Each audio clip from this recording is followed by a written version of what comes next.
যখন ইতালিয়ান আপনি হয়ে যাবেন তারপরে তো আর আপনার কোনো ধরাবাধা থাকবে না, কারণ আপনার পাসপোর্ট তো ইতালিয়ান হয়ে যাবে। তখন আপনি যেই দেশে মন চায় সেই দেশে ভিয়াজারে করতে পারবেন। এর আগ পর্যন্ত আপনি আপনার মন অনুযায়ী সরাসরি বাংলাদেশে এন্টার করতে পারবেন না।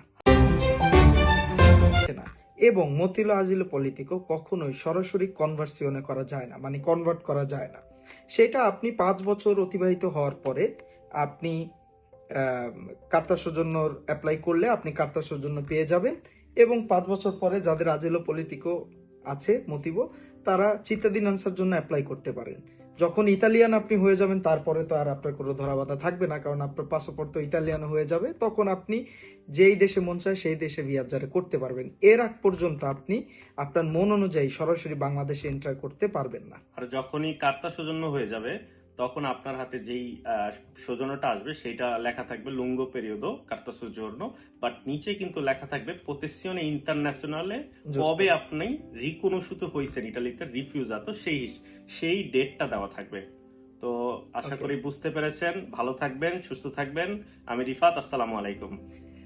আজকের মতো বিদায় নিচ্ছি। আপনারা ভালো থাকবেন। আর ভিউয়ার্স ভাইদের অ্যান্সার করার চেষ্টা আমরা দুইজনেই করেছি।